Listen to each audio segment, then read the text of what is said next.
Masuk telat setengah tahun. 4G-nya dikunci demi lolos TKDN. Harga lebih mahal banyak dibandingkan dengan versi BM. Apakah smartphone ini masih layak dibeli? Saya Arya dari Gadget Gaul dan inilah review Xiaomi Redmi Note 3. Resmi Indonesia.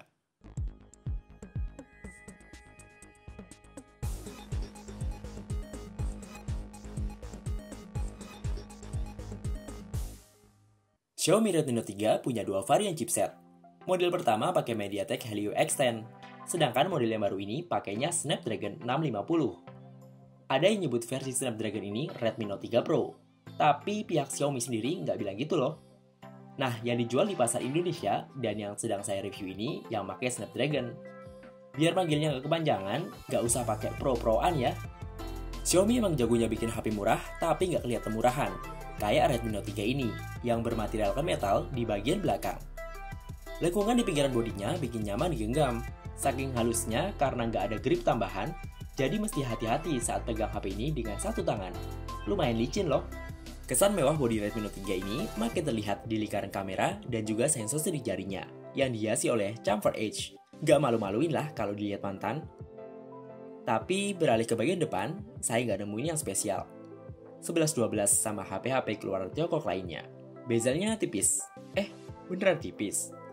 Pas layar mati emang kelihatan tipis sih, tapi pas layar nyala, ternyata ini cuma ilusi.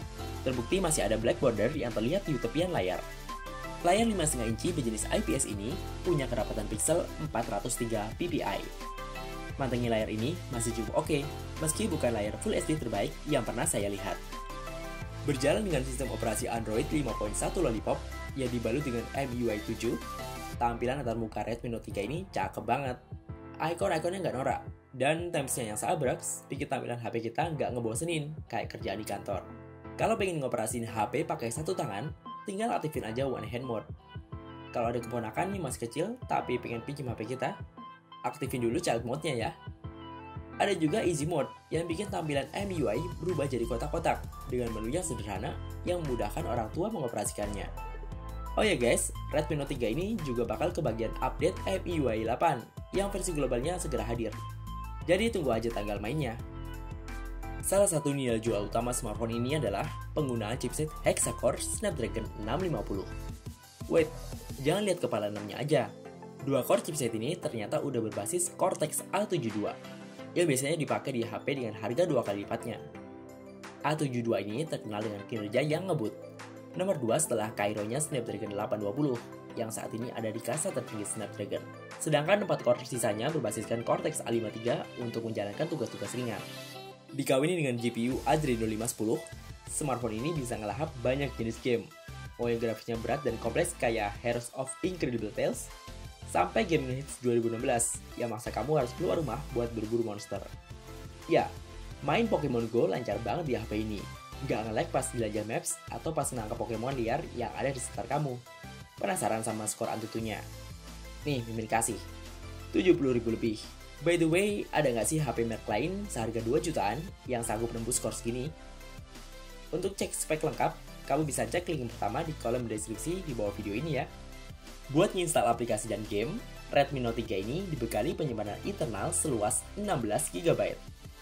Kalau segini masih kurang, kamu bisa pasang microSD dengan kapasitas up to 256 GB. Kenyang kan? Belum pernah sih nyoba microSD segede ini? Saya sendiri dapat infonya dari GSM Arena. Cuma, kalau pakai microSD, kamu harus ngalah nggak pakai dual SIM, karena slot microSD dan juga SIM 2 ada di tempat yang sama. Sensor-sensor yang tertanam di HP ini juga cukup lengkap. Sensor magnetik dan juga giroskop ada dong. Jadi HP ini bisa dipakai sebagai penunjuk mata angin dan juga dukung game-game berbasis virtual reality. Nggak cuma itu aja loh, Xiaomi Redmi Note 3 ini ternyata udah dibekali fitur infrared blaster. Yaps, dengan sensor ini, Redmi Note 3 bisa kamu manfaatkan sebagai remote AC, remote TV, remote proyektor, atau perangkat-perangkat lain yang ada sensor infrarednya. Pilihan merek yang support juga cukup lengkap kalau kamu buka menunya. Redmi Note 3 juga lebih baik dengan hadirnya fingerprint sensor di bagian belakang. Kinerja sensor ini mampu mengenali hingga 5 sidik jari berbeda, dan saya akuin kinerjanya sangat akurat dan juga cepat. Sensor ini juga bisa langsung aktif habis HP di restart. Nggak kayak beberapa HP Tiongkok lain yang butuh verifikasi PIN atau pattern di awal. Oh ya guys, selain buat unlock perangkat, sensor ini ternyata juga bisa dipakai sebagai tombol shutter kamera loh. Selain itu bisa buat proteksi aplikasi juga. Ya siapa tahu aja, udah punya pacar tapi ngerasa nggak bahagia, terus diam-diam install aplikasi cari jodoh. By the way BSP, gimana dengan kameranya? Autofocus PDAF ini udah lumayan cepat mengunci objek. Begitu juga dengan shutter-to-shutternya. Dengan resolusi 16 megapiksel dan juga bukan lensa f2.0, fitur kameranya sendiri terbilang lengkap. Ada 12 filter dan banyak scene, panorama, timer, beautify, tilt shift, fisheye eye sampai manual mode.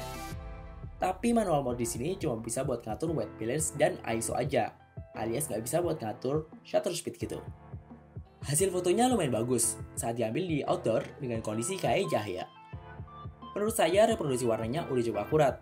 Ketajaman foto saat dilihat di layar masih cukup baik.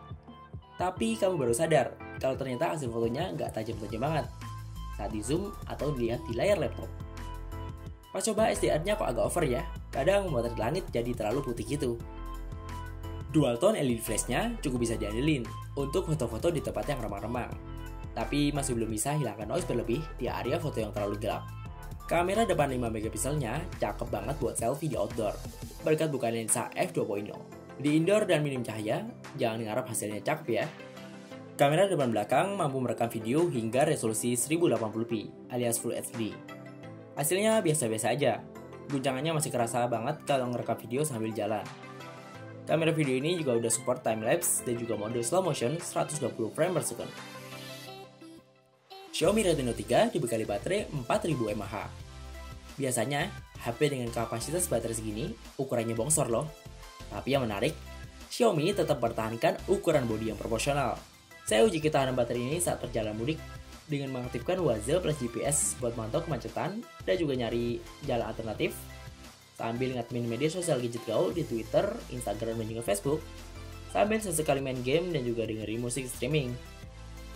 Hasilnya, screen on time tembus 5 jam dengan sisa baterai 9%. Kalau untuk penggunaan yang nggak seintensif ini, mungkin bisa lebih lama lagi ya. Butuh waktu sekitar 2,5 jam untuk ngisi dayanya sampai penuh dengan charger bawaan yang outputnya 2 ampere. Nggak ada keterangan fast charging sih, tapi menurut saya lumayan cepat sih waktu 2,5 jam buat ngisi baterai sebesar itu. Dibanderol 2 jutaan, yang sebenarnya udah kelewat terjangkau kalau ngelihat prosesor dan juga baterai ganasnya tadi. Tapi ternyata masih ada rasa kurang puas setelah saya pakai HP ini selama 1 minggu lebih. Versi Redmi Note 3 yang dijual resmi di sini hanya ngandelin RAM 2GB, yang menurut saya kurang banget buat HP dengan ROM MIUI. Ya, MIUI ini emang terkenal boros RAM karena banyak fitur di dalamnya. Seringkali aplikasi yang berjalan tiba-tiba ditendang dari background dan butuh waktu agak lama buat ngebukanya lagi. Satu lagi, konektivitas 4G pada produk resmi ini dikunci sehingga by default hanya bisa pakai 3G. Ya, demi lolos regulasi TKDN. Kunci untuk buka 4G-nya beredar secara terbatas di antara anggota komunitas Xiaomi. Gak sulit sih dapetinnya kalau kamu rajin bergaul sama komunitasnya. Lalu, untuk siapa Redmi Note 3 ini? Smartphone ini kurang cocok buat gadgeters yang terbiasa kerja multitasking di HP, karena RAM 2GB-nya minimalis banget buat MIUI. Redmi Note 3 lebih cocok buat gadgeters yang butuh HP terjangkau dengan desain yang gak malu-maluin buat ditenteng ke kondangan atau meeting dengan klien. Sekaligus performa kencang dan baterai awet buat main game Pokemon Go lama-lama. Terlepas dari berbagai drama yang melandainya sejak aturan TKDN diterapkan, saya cukup respect dengan Xiaomi Indonesia yang gak lari gitu aja dari Indonesia karena regulasi yang menyulitkan hampir semua vendor smartphone murah itu. Gak kayak vendor sebelah yang tiba-tiba ngilang gitu aja tanpa pamit. Ya samalah kayak pacar yang tiba-tiba ninggalin pas kita lagi sayang-sayangnya. Oke, segitu aja dulu reviewnya. Semoga bisa berikan informasi yang cukup jelas tentang Xiaomi Redmi Note 3. Thanks for watching dan mohon maaf kalau ada salah-salah kata ya. Jangan lupa untuk like, komen, dan yang pasti subscribe channel Gadget Gaul supaya kamu gak ketinggalan info kalau ada review terbaru dari kami. Oh ya, Xiaomi gak bayar saya buat bikin video ini. Video ini adalah 100% pendapat saya tentang Xiaomi Redmi Note 3 Pro resmi Indonesia. Saya Arya dari Gadget Gaul undur diri, sampai ketemu di video review selanjutnya. Bye!